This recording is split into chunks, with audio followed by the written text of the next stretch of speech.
Welcome to the Future Christian Podcast, your source for insights and ideas on how to lead your church in the 21st century. At the Future Christian Podcast, we talk to pastors, authors, and other faith leaders for helpful advice and practical wisdom to help you and your community of faith walk boldly into the future.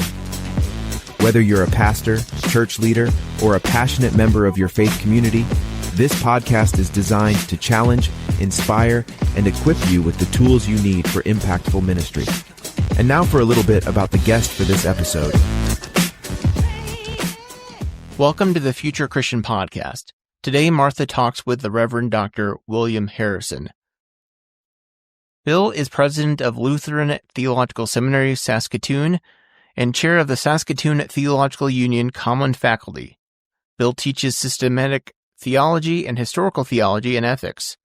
In addition to his PhD in systematic theology and church history from Boston College, Bill has degrees in English literature, theology, and political science. Bill's the author of Leadership in a Shrinking Church, Frequently Asked Questions in Christian Theology, and In Praise of Mixed Religions. Everywhere he goes, Bill takes music with him, listening to a broad variety. And at home, he spends as much time as possible walking trails or out in his kayak.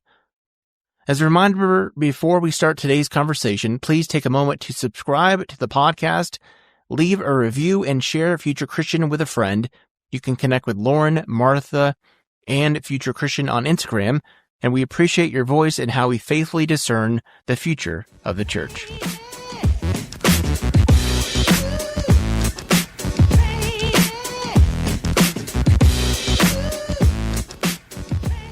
Welcome to the Future Christian Podcast. I'm your host for today's episode, Martha Tatarnic, and I'm really happy today to be joined by the Reverend Dr. Bill Harrison. Welcome, Bill. It's so great to have you on our program.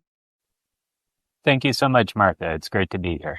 Great. So we have a really interesting conversation ahead of us, but we always, like to give a little context to our listeners for who is speaking and where they're coming from and what they're saying. So maybe, Bill, you can just start us off by sharing a little bit about your faith journey, what it has looked like in the past and what it looks like now. Sure. So I'd say it's a journey into greater and greater complexity. One of my little kind of self-description things that I used in a sermon once and then it stuck was that I've become the complexity fly. I fly around saying, it's always more complicated than that. I actually grew up in a fundamentalist context.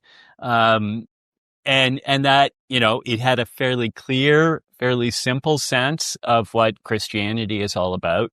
And for me, that really fell apart, when I became an undergraduate and, did a whole variety of reading, started tackling, more complex and interesting questions that kind of went beyond the community in which I grew up. That's actually when I became an Anglican, which is, I guess what I officially am. And for me, that shift was, in large part about being able to hear and hold, a variety of different voices.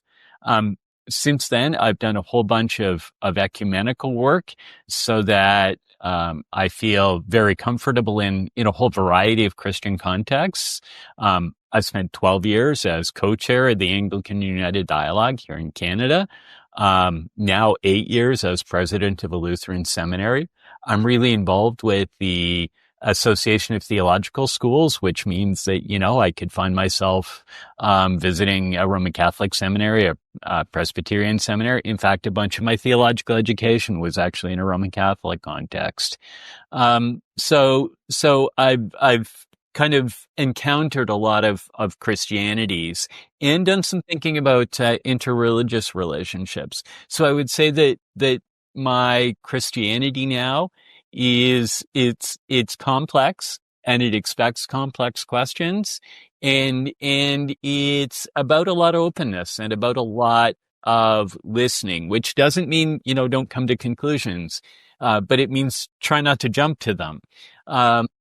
And try to be attentive to what people are saying and attentive to the different ways in which people encounter God. Yeah. Yeah. I like that sort of leaning into the complexity, and I can imagine that would have been an important place to find some freedom and a home, as you were sort of finding one version of Christianity falling apart, and looking for something else. I think it can be the great gift and the great frustration of our particular form of Christianity is sometimes just how much we lean into the complexity, but would we really want it any different? Yeah, well, and that's the challenge, right? I mean, one of the challenges that I think we'll be talking about is kind of communicating the good news, and that's a whole lot more complicated when you just started out by assuming that Christianity is pretty complicated and the world's pretty complicated, right? Because it doesn't lend itself to the quick and easy answer, the 4 spiritual laws or whatever. I mean, that's all just, it starts out as an oversimplification and takes you. So when you start out with the idea that it's all pretty complicated and that God works in different and interesting ways with different people, it becomes a different kind of way of being, but I think it's a richer and more satisfying one for me. Yeah, for sure. I also like, as you're naming those voyages across different Christian contexts, I often like to sort of note the different Christian dialects that we have. Like, there are just different ways of talking that we have in our expressions, and it's good to have some fluency in understanding those different dialects, I think. So you must be pretty fluent. I do have the feeling of being pretty multilingual in Christianity. I do have this sense that I can walk into a whole variety of Christian contexts and have a sense of what people are really getting at with the different languages that people use.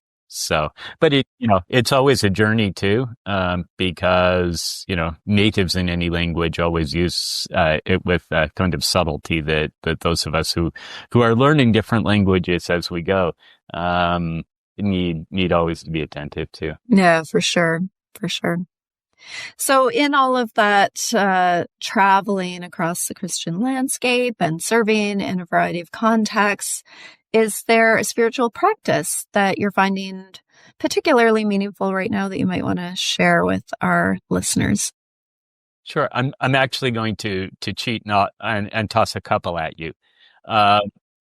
One of them is actually just my writing, which is part of what we're going to talk about today. My writing is probably my most important spiritual practice. That's when I really try to come to grips with what God is saying to me.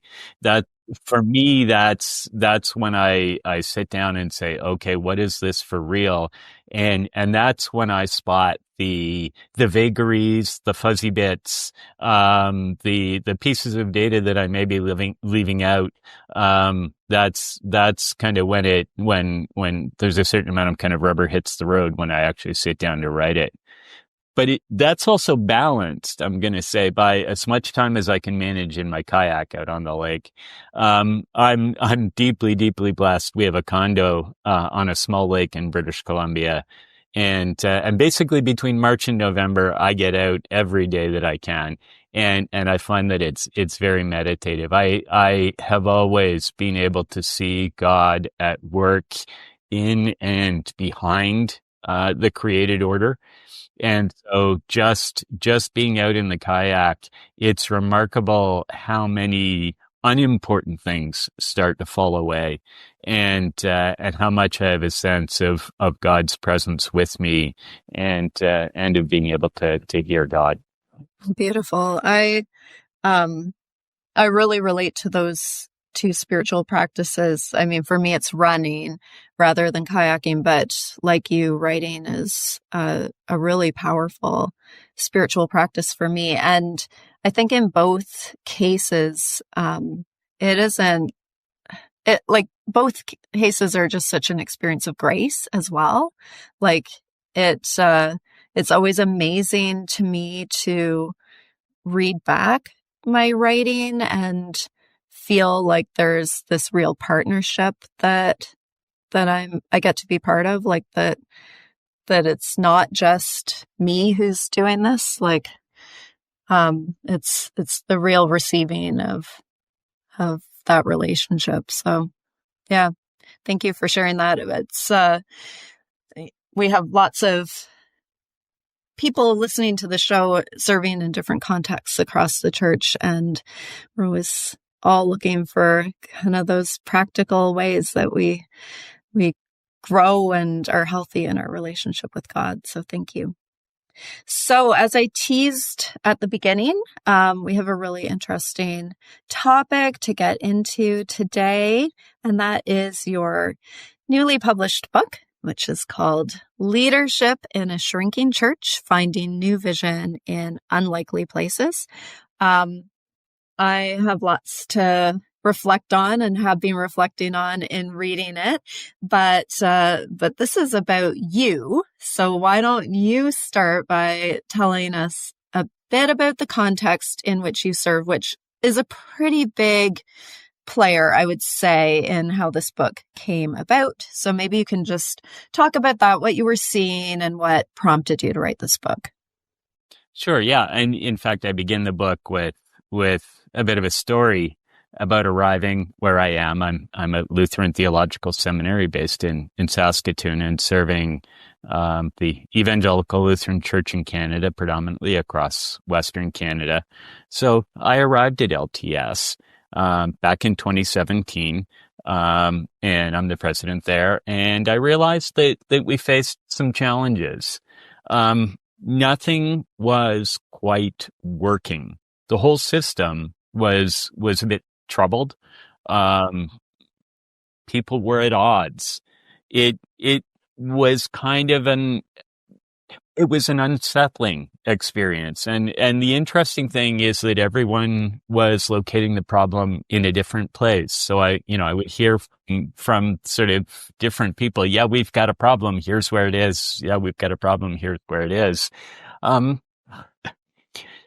Thing is that most of the challenges that people were naming were real, but they didn't seem like the challenge. They felt like challenges. And as I examined the situation, I realized that none of them were actually the problem. The problem was that the seminary had become small and the system didn't know it yet. What had happened was that over time, it had, shrunk a bit here, shrunk a bit there, shrunk a bit here, shrunk a bit there. And even as it got smaller here and there, it didn't necessarily kind of get smaller in its sense of what it was supposed to do or where it was supposed to do it or even really how it was supposed to do it. So basically my shift was to say, okay, this institution has gotten smaller. What do they train us to do when an institution is getting smaller? Actually, the answer is they don't train us. Yeah, that's right. To institutions getting smaller. In our world, getting smaller is mostly seen as failure. Yes. So nobody prepares us for it, right? Truly. Yeah. And so that's kind of what launched the book. It was sort of, okay, we've got to start thinking about leadership in this situation in which getting smaller is a reality. Yeah. Yeah. Because everything that you're describing in the seminary is absolutely paralleled in the experience of congregations and other forms of Christian ministry right across the board. So, although I don't serve in a seminary, reading the opening of your book felt exceptionally relatable. Like, that is the situation. And you're right. Like, we are not prepared for it because shrinking is failing.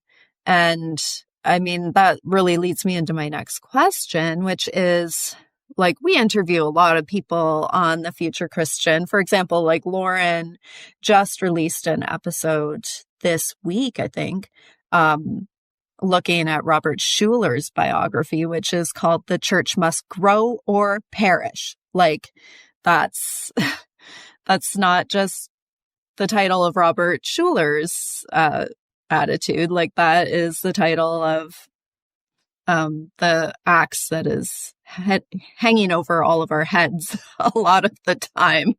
That's what it feels like.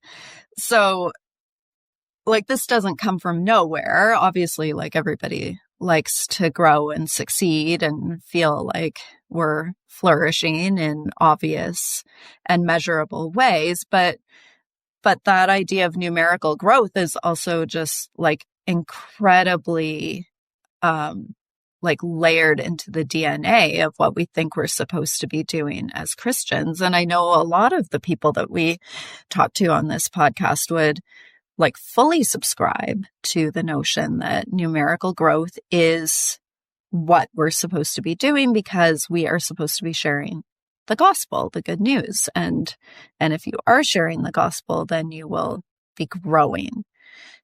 Now you like really take to task that numerical growth model right at the outset. So why don't you take it to task right here?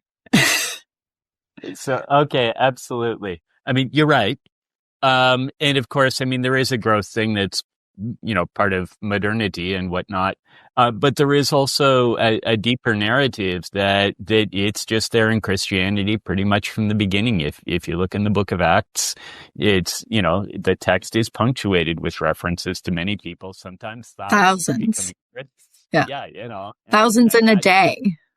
Yeah, and that day 3,000 were added, and that day 5,000. It's that kind of numbers thing, and there's a sense that this is good news, and everybody's going to flock to it. And so, yeah, absolutely. I mean, it's something that's kind of part of, as you say, our DNA. And there are parts of the world where Christianity is seeing numerical growth, but in what I call the Anglosphere. Australasia, Canada, the UK, the US, we're seeing numerical decline overall, have been for quite some time, and it's pretty substantial. So I'd like to jump in and emphasize two things as people think about this. The first is that people just actually aren't joining voluntary organizations at all. This is just about church. This is they're not joining the Lions Club, the Knights of Pythias, the Sweet Adelines, you name it. And it's true throughout the scouting movement, the local bands, like all of the things. Political parties, you name it. Even ones where historically it's been a moneymaker for people to join the organization, they're not. And even when people will join the professional organizations, they're not jumping in a voluntary sort of way, in the way that they once did. Robert Putnam wrote Bowling Alone. It came out back in 2000 and was reissued in 2020. And he pointed this out. And now there are all sorts of things to critique about Putnam's argument, but nobody disagrees with his basic point, which is that voluntary organizations are shrinking. So making the assumption that getting church right is going to add members ends up being just laying out an unrealistic assumption. It gets the sociology wrong. My concern that may be even a deeper one is that I actually think there's a theological problem with the way we go at it too. When we focus on numbers, we tend to emphasize one decision. Now, that decision differs depending on who you are and where you are in church. It might be the choice to attend church. It might be the choice to be baptized. It might be, you might use the language of committing your life to Christ. But it tends to be, you've got to make this decision to do this. And so, you'll be in church and we'll all be happy our churches are growing, etc. I would argue that it's a theological and a practical failure. John Bowen uses an analogy. He describes it a bit as being a bit like someone moving from 49 to 50 on a 100-point scale. That's not a great analogy. It's got its limits, but it's a helpful reminder that you're only talking about a relatively small proportion of what it is to be Christian. And from where I sit, Christian formation is about more than just one decision. Christian participation in God's transformation of the world is about far more than one decision. And so if we're preaching for numbers, then we probably aren't really sharing the good news in its fullness, and we might not be sharing it for the right reason. Yeah.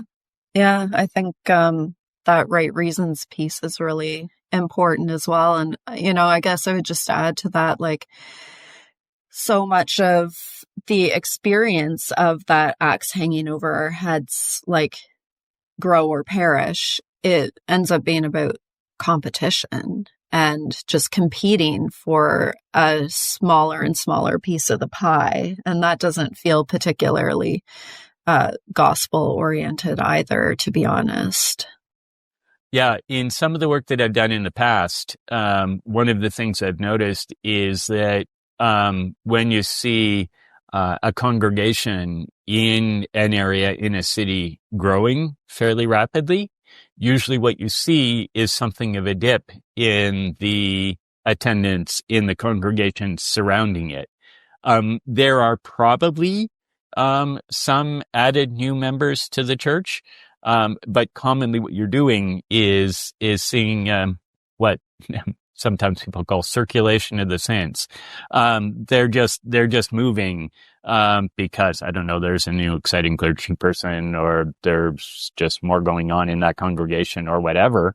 Better coffee. Better coffee. Bigger parking lot. Yeah. Somehow they're sort of thriving at that moment, but it mostly isn't changing the actual dynamic of the church or its contribution to God's transformation of the world. No, you're definitely not arguing in all of that the gospel doesn't matter, that sharing the gospel doesn't matter. So what is it why don't you talk to us a little bit about how you reframe that model, and specifically around transformation? Okay. So that word complex that I began with, that one comes right back at us here, because I actually argue that the transformation that we want to see in ourselves, want to see in the church, want to see in the world, the transformation that God is working in the world, is actually much more complex than we tend to make it sound. And so I actually lean on a Canadian Jesuit theologian and philosopher, Bernard Lonergan, and argue that there are actually 4 aspects of transformation that we're wise to attend to, that we would like to see in ourselves, and that we really want to see in the world, that really are about what God is doing in the world. And so those 4 kinds of transformation are intellectual, psychic, moral, and religious. And I think it's kind of interesting that religious comes last in the list. And I'll say why in a moment. But intellectual transformation is actually about learning to ask and answer the relevant questions. And that means asking questions about things that we don't necessarily want to ask about, and incorporating data that we don't necessarily want to incorporate. And seriously checking our own work so that we can really honestly say, yeah, we really did ask and answer the relevant questions before we came to a conclusion. We like to jump to conclusions, and we see a lot of that in our contemporary world where you get the conclusion that you wanted, and the results can really be pretty destructive. And I would argue that you can't base a Christianity on dishonesty. It's got to be based on a real transformation there. But the mind isn't all that we are, right? There's also psychic transformation that pays attention to our emotions, to our kind of internal symbolic lives, finding ways that we work emotionally so that we can understand how that has an impact on the people around us, has an impact on the world, has an impact on our own thinking and understanding. And moral transformation is about paying attention, yes, to our intellectual and our psychic stuff, and the conclusions that come from that, allowing those to have an impact on our decisions about right and wrong, and also being prepared to consider the larger questions that touch others, not just focusing on self-interest. What makes all of that possible is what I would argue is religious transformation. In fact, what Bernard Lonergan argues is the encounter with love that enables us to live in love. It's not true that all you need is love. On the other hand, it is true that you need love, because love is precisely what actually drives you forward to try to understand the world, to try to understand yourself, and to try to do what God would call you to do in the world. Okay, well, going through those 4 transformations, you can definitely see the appeal of the one and done version of Christianity, where there is just kind of an easy black and white answer. We don't have to think about it too much. But then what you describe is so resonant, I think, with what we really see in our congregations, in our ministries, in not just our ministries in our churches, but how we do attempt to live as Christians in the world. Like, those transformations are descriptive of where we see God at work in our world. I think they really are. I think those are the kinds of things that we, when we see progress and transformation in ourselves, those are the kinds of things that we're talking about. And they are often the things that we focus on, when people buy things like self-help books. Those are often the kinds of things that they're seeking to develop. One of the things I would say also is that they are the kinds of transformations that we hope for when we engage with, issues and questions in the contemporary world. And they allow us, when we realize that those are the kinds of things that we're working toward, I think they really help us to figure out, okay, how is my position relating to somebody else's position? Am I being fully open? Am I actually asking and answering all of the relevant questions? Are there emotional issues that are just causing me to have a kind of gut reaction that prevents me from really hearing the person? Mm-hmm. And okay, am I really caring about the world here? Or is this one kind of serving me under the guise of caring for the world? Is it really love in action at the moment, or am I kind of limited by some of these sorts of pieces? Yeah.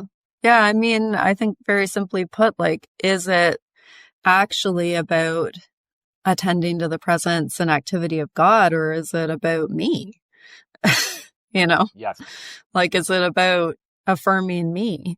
And at the end of the day, like, redefining what a thriving church looks like, I think allows a pretty massive exhale in this time and place. Yeah. And moving from the me or my in-group or my, my social group, my cultural group.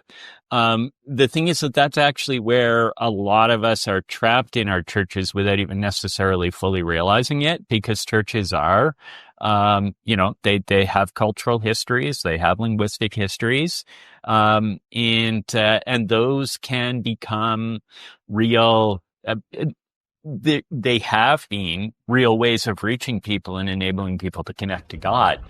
That's a good thing.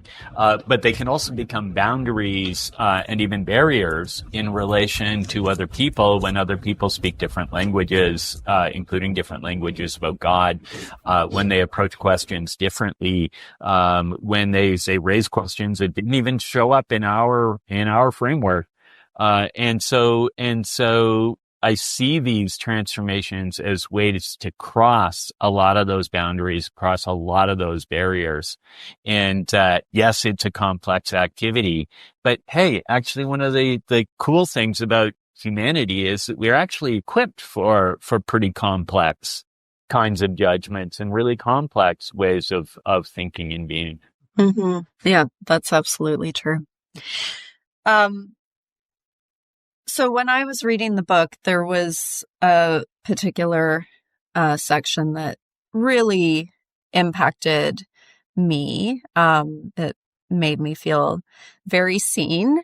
I think a lot of people listening to the podcast might feel the same way. I'm just going to read directly from what you've said here because I think it's incredibly important. So you're talking about outlining the history of the role of the pastor, priest, minister. And you say the priorities of presbyters have changed multiple times over the past millennium, which is a good thing. However, the role of presbyters has not generally moved from one model to the next. Instead, presbyters have commonly been expected to keep the old role while adding the new. The result has been a destructive transformation by accumulation, in which the responsibilities of presbyters have increased until they are simply untenable. It has become too big a task for anyone. Do you want to just say a bit more about what that destructive transformation by accumulation looks like? I want you to speak to it, but I think any of us who are serving the church right now could probably put together a pretty compelling paragraph about what that looks like. Well, yeah. I mean, put bluntly, it really is crushing people in that role. I use the word presbyter. It's based in the Greek. It helps me to avoid all the different terms. But yeah, nearly all churches have people in that role, and they're all feeling the pressure. So what I do in the book is I go back roughly 1,000 years to look at the way that the presbyteral role has developed. And what's happened is that there's just been a succession of priorities of the church that have been reflected in the presbyteral role. And those pieces have just been sort of piled on prior pieces. So, in the Middle Ages, the late Middle Ages at least, the priority for presbyters was the sacramental role. It was, baptism, it was the Mass, it was burial, and perhaps especially the Mass. And one of the interesting things about that is that for that sacramental role to connect to people, it also had buildings very visibly connected to it, so that there was an enormous building spree for a significant chunk of what we think of as the High Middle Ages. So you get the sacramental role and the buildings that come with it. And of course, presbyters end up being, some rich people decide they want a building that shows off their community and their riches and everything. And they provide that. And then basically, they walk away and the presbyter kind of has to take care of it. And then, Luther and the Reformation, there's a move to the emphasis on preaching, on proclamation. That does not rule out the sacramental emphasis. That gets added to it. And that in itself, Luther doesn't expect that to be super complicated. He also doesn't expect it to be just the work of a presbyter. But in fact, that's how it develops, in part because we end up with a whole variety of denominations, which again adds more buildings. And we end up with presbyters who then not only have to know so they have a fairly clear sense of what they see the gospel as being about. They've also got to be able to make a whole bunch of distinctions. The average layperson can't distinguish, a Zwinglian reading of the Eucharist from a Lutheran reading from an Anglican reading. Presbyters are supposed to be able to. They're supposed to get this right. So it's a whole kind of intellectual thing and a whole bunch more buildings. And then in the whole modern period, there are a whole bunch of philosophical and theological movements that actually make understanding the gospel and thinking it much more complicated, partly because of the way that we read texts now, which is much more complex activity than it was in like the 16th or 17th century, partly also because of how we think about relating to God. This all got more complicated. And that means So now when a presbyter prepares a sermon, there's a kind of expectation around a whole bunch of commentaries and a whole bunch of kind of thinking that they'll do. And so this kind of sits on top. And then in the 20th century, the whole bunch of professional expectations that emerge. Pastoral care ceases to be just a kind of fairly basic activity that grows out of your theology or grows out of, your personal care. Becomes a highly professionalized activity at which you're highly trained and in which there's a high set of expectations set that's completely formalized and is bounded by a whole bunch of insurance issues and a whole bunch of formal professionalization issues and legal issues. And of course, the 20th century tossed in a whole bunch more buildings with a huge building spree in the post-World War II era. There's also a whole kind of professionalization around management and leadership that presbyters are supposed to be up on. They don't have to have an MBA, but on the other hand, they're supposed to know some things about building management, about human resources management, et cetera, that, once upon a time they didn't have to know. And this all, this all gets piled on them. And then there's the digital shift and suddenly you're supposed to be able to do all this and do it, while connecting to people online and living in the digital world. And it just becomes enormous. It's just not sustainable. Yeah, I mean, when you go through the list like that, I feel simultaneously a little panicky because I know that list, and affirmed. And I mean, I do want to just say that it is one of the joys of the job is the complexity that you get to continue to be a work in progress. I've legitimately enjoyed learning how social media works to some degree, although my kids still think I'm terrible at it. But I enjoy new challenges. I enjoy figuring things out. I enjoy seeing, spending my days in a whole variety of ways. But I also, and I've been pretty open about this over the years, I also know that hamster wheel that we can get on, and how easy it is to buy into the idea that if I just do more and more and more and keep pedaling as fast as I possibly can, then I'm going to personally save this dying church. And I'm not talking about a specific congregation. I've been able to serve churches that have in many ways experienced growth and flourishing, but that the institutional weight of decline is always with us, and it is so easy in the midst of that enormous job description to take on a Messiah complex and think that really the job is just about doing more and more and more and more. And spoiler alert, it doesn't there's a limit to that. Yeah. Well, and you end up with a job that's kind of defined by tasks with 2 on the list of tasks.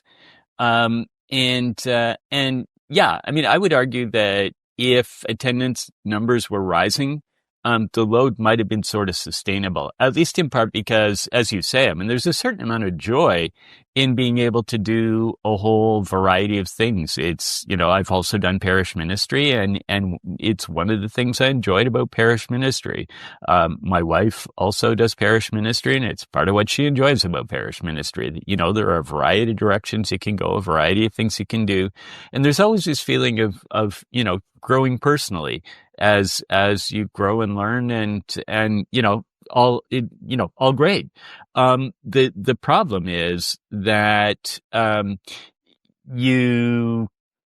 as the church shrinks, there tends to be less financial and human capacity to pick up when the load becomes too much. And it ceases to become I can do these things really well and I can focus on these, and some other people or some other congregations can focus on these different things. And instead, we're all just feeling the stress of there are no longer resources to sustain this, and it ceases to be, you've got the opportunity to do a bunch of things, and becomes you've got the pressure to do a bunch of things. You're supposed to do everything. You're supposed to be pretty good at everything, because if you aren't good at everything, it's not going to work. The church is going to continue to shrink. And there's also this thing about the way that growth tends to help people to forgive presbyters who can't do everything. If numbers are growing, then the fact that the presbyter, might preach really well, might not be so great at presiding, or might do pastoral care really well, but the preaching isn't ideal, or might actually be just, not very good with social media or whatever. There's plenty of room for trying to build around that, and for saying, well, we're growing anyway and it's all doing fine. But when numbers are shrinking, and we've all been trained that success looks like the numerical model, then presbyters personally feel the pressure of all that they're expected to do. And they're also first in line to get blamed for what looks like failure. Everybody wants the young sort of social media, able clergy person that they figure they can get, who can turn the whole thing around. And if you're not that, then you're not that. And it's really completely, missing a point about the work that God's doing in the world. And I would say it's really unhealthy for the church, as well as being really unhealthy for presbyters. Yeah, and there is a corollary to that as well, which I think is important to name, because we have church leaders of all different kinds of stripes who listen to this podcast and contribute to this podcast, and that accumulation of role can affect people in other parts of ministry in the church as well. I mean, you document it very well in the role of the presbyter, but like the professionalization of church wardens and treasurers and music directors, and like all of those accumulation of tasks, and everybody is holding the bag on like whether our efforts are leading to growth or not. And I think that you do a really good job in the book of describing the ways that anxious systems start to operate when everybody's feeling that pressure point. I have to say, like, I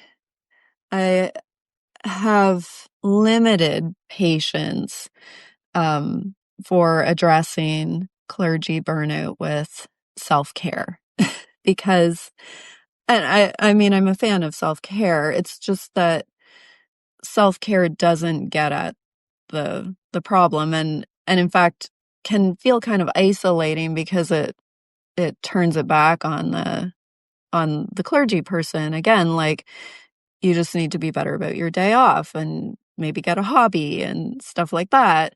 But it doesn't address the bigger issues that are leading to the problem. So, like, what do you think the role is across individual congregations? And then I'm really interested in knowing what you think the broader denominational role needs to be in helping to address these realities, unsustainable realities, really. Right. Well, I mean, my first straight answer at the congregational level, perhaps especially, is frankly, do less with less. I know I have a leadership coach. My leadership coach does not like my phrase, do less with less. Oh, really? No. You use it quite a few times in the book. Yeah, because more with less is the idea that we have, right? Yeah. Function more efficiently, you get more done working, But the reality is that I actually think that it's time for churches to start saying, no, we can't do as much as we would like to do. We just have to recognize it and do less with less. and be really intentional about it, figuring out what you're really about, figuring out how you're going to participate in God's transformation of the world, and focus on that instead of really trying to kind of cover all the bases the way that they used to cover them. And I think that plays into the denominational piece. There are some ways that we're expanding the roles of some lay leaders, and that's a good thing. And, seminaries, for instance, are participating in that broadening of sense of what ministry is and preparing people, and working on programs to extend the skills of presbyters and others in paid accountable ministry. But those are adjustments in a system where the system itself is not really working, and the adjustments aren't going to change the fundamental dynamic. So what do I see happening at the denominational level that's going to matter? I actually think that it's going to be less and less denominational. I actually think that we're reaching a point where the focus on being denominational is not really helpful. And so that's why, one of the chapters in the book is in fact about partnering and fill in some of those details. But it's actually that partnering, that working beyond denominations, indeed working beyond the Christian community, that I think, makes sense. I think it's also going to be prepared to be quite supportive of closure of congregations, recognizing that the existing denominational structures just aren't going to make it. So really, it's denominations need to reconcile themselves to a world in which they are smaller and getting smaller. And they'd have to move into different arrangements. I could say in the context where I am, we, as a seminary, moved out of a building that, people really valued, and it was designed and built for us back in the 1960s. And it was, an enormous building, nearly 60,000 square feet. And it just had nothing to do with our contemporary needs, and moved into a smaller space to share with a couple of other denominational schools. And we're doing more to integrate. And it's going to be that kind of experience, I think, across denominations. Yeah. I think you're absolutely right. And, a big key, I think, in all of this, in parish and on the denominational level, is starting with honesty about what's going on, which I think is super important about your book, like naming the truth and then living into it, instead of trying to pretend it's not happening. Your biggest chapter in the book is devoted to a particular tool that, I don't know, like, did you develop this tool, or is this a specifically Harrisonian tool? Okay. This is a Harrisonian tool. It's based on all sorts of other things that I've worked with through the years, and it's probably not going to sound wildly different to people. But no, this is a specifically my development piece.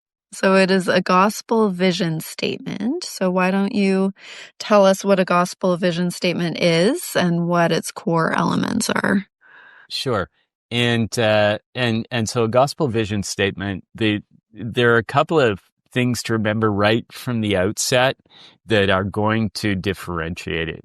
And one is that it is an internal statement for a congregation that tells it what it's really about as an institution, congregation, school, whatever. And so it's internal. It's actually intended for the people who really participate and are very much a part of helping the institution to go where it It's wants. not the slogan for the front sign. It is not the slogan for the front sign, that mission statement that we've all been told that we have to have, and that everybody kind of has and puts out there. Those things tend to be really, really general. And they tend to be really welcome, and they actually tend to focus on welcoming everybody because that's what we want to communicate to ourselves and to the world. And that's great as far as it goes, except that the second thing to remember is that actually a gospel vision statement ends up being actually a bit exclusionary. And I know, and you know that I know that it gets really weird when you start talking about the gospel and being exclusionary, except that it's just true that not every institution, not every congregation, not every seminary, not every judicatory actually fits the life of everybody. And there are going to be some people who are going to be happier at, the church down the street for whatever reason than they are at yours. And that's fine. That's the doing less with less, in action. You don't have to be all things to all people. That's right. And so what a gospel vision statement asks for are four things, one of which is a sense of mission. And in this case, a sense of mission is about the aspects of transformation, those four transformations that we've talked about, intellectual, psychic, moral, and religious. How is your congregation actually seeking to live those out and to engage those in the world? So it's about transformation. It's a gospel vision statement. It's not just a mission statement. Strategic plan. It's it is gospel. Right. Okay. Gospel driven. And it's a good basis for a strategic plan, but it's the reason I use the language of gospel vision statement, which sometimes makes people uncomfortable, but it's supposed to keep right out front that the whole thing is actually about is really about that vision for the gospel, for the transformation that we're trying to build. And so it then asks about the location. So whom are you trying to reach? And commonly that'll be a neighborhood or a city or a couple of townships or something. Online, it may be delineated differently. The location is going to be something of a virtual location. It's not going to be in that way a physical location, but you're going to have to decide whom are you trying to reach? Where are they located? And then so mission, location, identity. Identity is who you are, the core pieces of your self-understanding for today and tomorrow. And if you are a pretty lively, kind of charismatic style congregation with a praise band and whatnot, and that's working for you, that's wonderful. And if that's what's drawing people to you and that's who you are and how you worship, that's great. There's no point in trying to become, a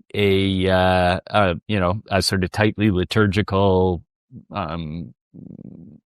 congregation with, a big organ and whatever, because that's just not who you are. So you need to decide who you are, and that's part of what will in fact end up being a bit exclusionary. Then there's the resources. So mission, location, identity, resources. And the fun thing about resources is that we're used to thinking of resources as things that we have, our financial resources, our people. I ask us to think about resources to which we have access. So they don't have to be ours. They can come from all sorts of partners, which might be of our denomination, might be of a different denomination, might be of a different religion, might be no religion at all. And that's part of starting to try to think this out beyond denominationalism because frankly, denominations aren't helpful around a lot of this. So it's about how are we going to participate in transformation in the world and whom are we going to reach? And how are we going to reach them and what do we have to make it happen? And the reality is that, by and large, you don't have a gospel call that goes beyond the resources to which you have access. You may have to stretch in terms of getting access to the resources, but basically if the resources aren't there, it's probably not your mission. And one of the risks that we run that leads to all that stress that we've talked about is that we try to we try to draw a vision that is actually far beyond the capacity of our congregation, the capacity, of our financial resources, whatever, so that the resources are actually going to narrow what it is that we can do, just as our identity narrows it and the specificity of the location narrows it. So basically, yeah, I mean, Martha's point about this is another instance of do less with less. Yeah, this is actually about do less with less. This is about focus specifically on the transformation that you're trying to see. Yeah, and I think that you do a really good job of balancing that leap in faith that ministry always is. Like, there is always a leap in faith with like just very practical assessment of what it is that you actually have to work with, and who you've been historically. Like, if you've historically, been like a tortoise, don't try to market yourself as a stallion, like, right? Yep. Like, just be who you are is also an important part of that. And actually, another message that you say along with do less with less, you say that the message of the book could be like, we're called to be who we're called to be. Yeah. Know your mission, play within it. One of the more interesting conversations that I've had more than once in work with congregations in the past is, why aren't we a mega church? How can we be, one of those enormous churches like that one down on the freeway where they've got these enormous parking lots, et cetera, et cetera. It's okay. Look, you're a small neighborhood congregation. Yeah. You're built around this set of kind of intimate relationships. There's a warmth of support and welcome that comes from you and the kind of ways in which you care for one another. Actually, I can tell you how to turn yourself into a big church, because there's actually some fairly straightforward formula stuff for that. But you know what? That's not what you're called to be. You wouldn't like it. All of you would leave before this place became a big church. Why? Your building doesn't do it. The space doesn't do it. The people who are here don't do it. We would have to change absolutely everything. So, know your mission, play within it. God calls and equips us to do what God calls and equips us to do. We don't have to be all things to all people. We're called to participate in God's transformation in the world, and we're called to be ourselves transformed. And so it's focusing on that message of God's transformation in our lives and in the lives of the world. That's where it's got to be. Yeah, that's where it's got to be. I want to plug for our listeners that throughout the book, you have questions at the end of every chapter, and you provide ample examples of what a gospel vision statement can look like and how to go about doing that with your community. So it's a book that is really rich in lived experience and theological insight, but it is also kind of a practical workbook for being able to navigate some challenging times. So I think that will be encouraging to people who are feeling those pressure points right now. Thanks, Martha. That's great to hear. Yeah, my take is very much that it's intended to be as much a workbook as a book that sort of encourages people and welcomes people to think about some of the challenges, because the hope is that you can take this into a place like a congregation and actually sit down with people and help them to begin to think about what the gospel really means for their lives and what it really means for their communities, the people with whom they're working and the places and people whom they're trying to reach, so that they can themselves have a sense that they're understanding God's transformational work in their lives and that they're really engaging with the challenges. Yeah. We are both people who have the privilege of talking to a lot of people across the Christian church, and there are a lot of places of grief, in letting go of a particular way of being church. There can be a sense of exhaustion, of despair, of failure. Where do you experience God, though? Like, where are you experiencing the energy, the vitality, the hopefulness of God as you're putting this book out there, as you're naming these realities, as you're engaging with real people, doing this real thing? Like, where is the energy and vitality of God showing up in a shrinking church? So I'm going to tell you, actually, I had the experience just a couple of days ago. So I was chatting with a group in a congregation. I was invited to chat with the congregational council about some of the stuff in my book. And I was given a very short period of time that I was going to be able to do, and they had some planning to do. So I figured, okay, we'll build primarily on planning principles, and we won't spend a lot of time with the transformation stuff. I'll name it and go right by it. In fact, what happened was, I had 30 minutes. We got to the end of the 30 minutes, and people wanted to kind of pursue some questions. Well, by the time we called it a day, we had put in over an hour and 10 minutes, and they just weren't actually going to settle for some basic planning principles. They wanted to get right into this stuff about transformation. They wanted to get right into the issues about what God was about. And I could feel, as as I was facing the questions, I could feel, there's a little bit of kind of frustration in the room. People there's some issues here that just aren't getting named. And it was when we actually got deep into the transformation stuff and people began to talk about how this was affecting their lives and how they could actually, begin to communicate and some of those sorts of pieces, that actually the feeling of issues there, that went away, and there was just this sense of excitement. And now, is that,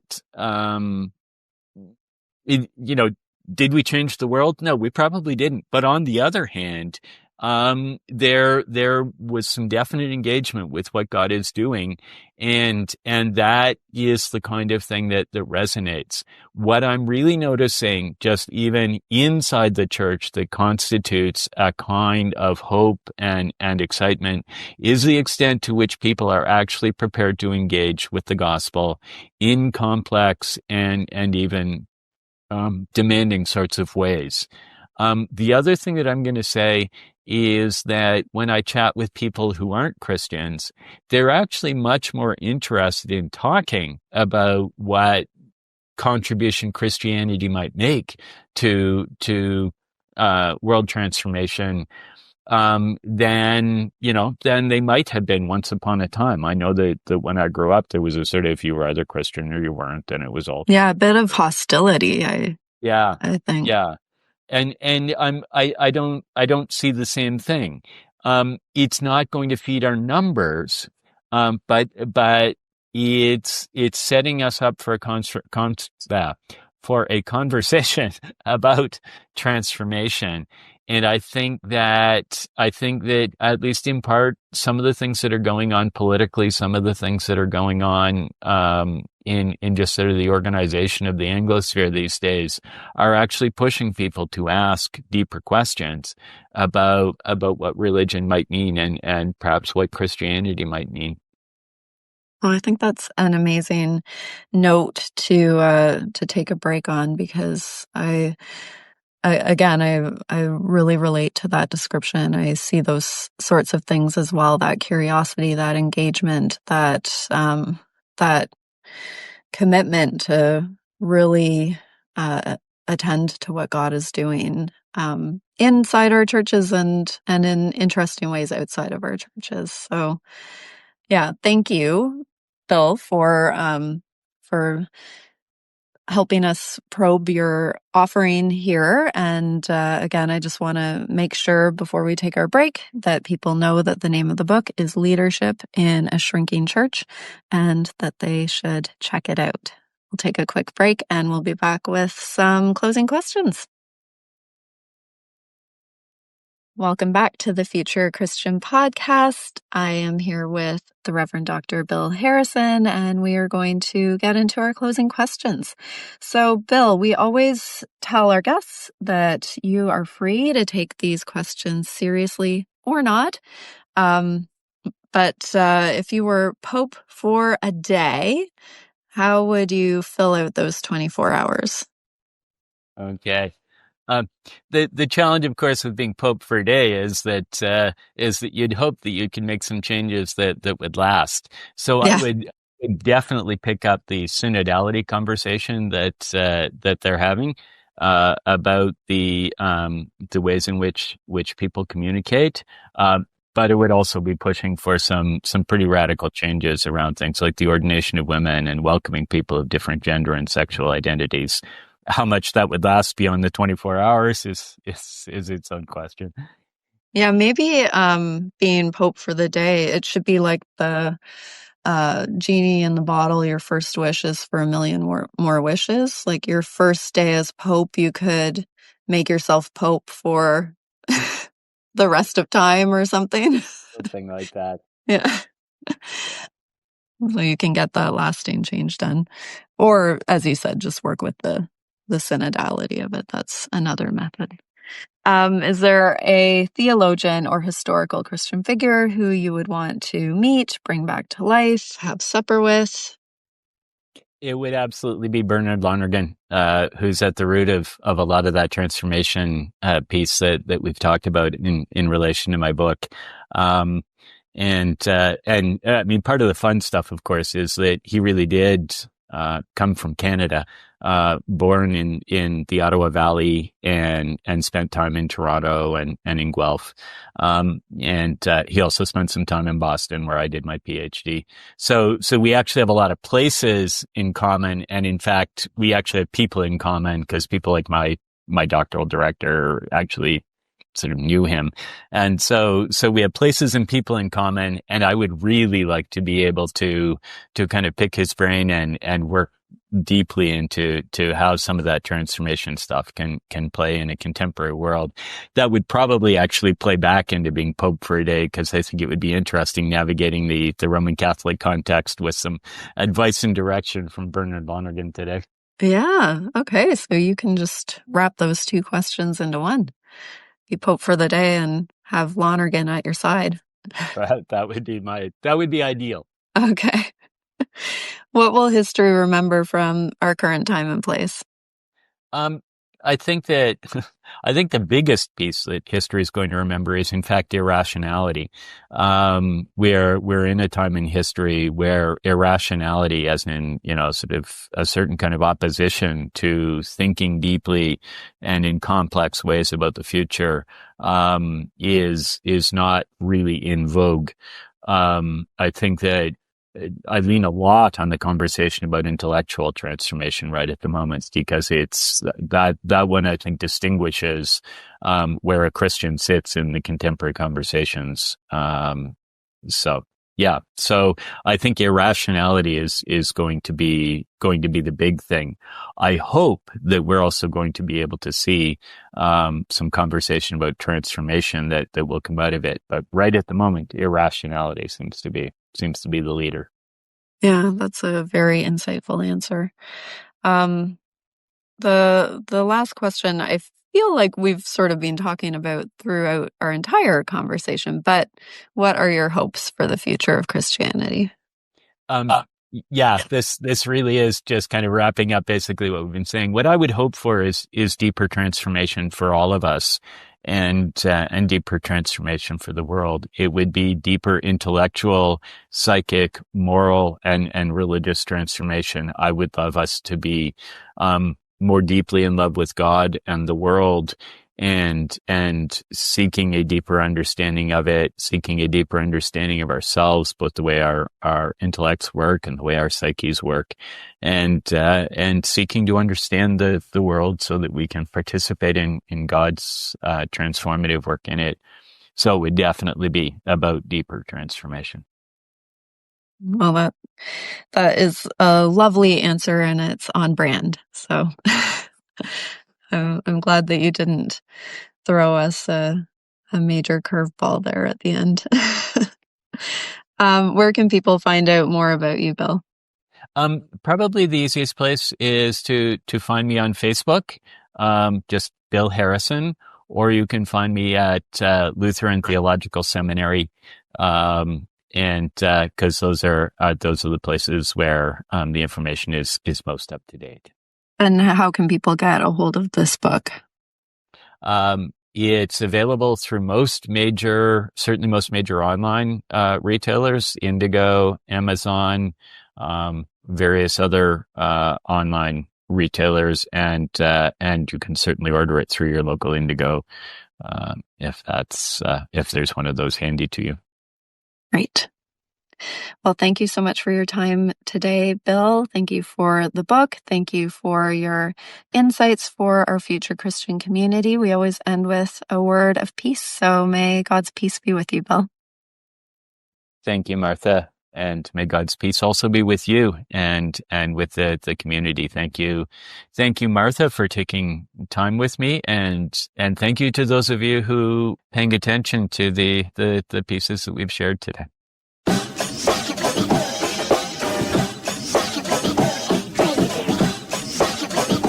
Thanks for joining us on the Future Christian Podcast. The Future Christian Podcast is produced by Resonate Media.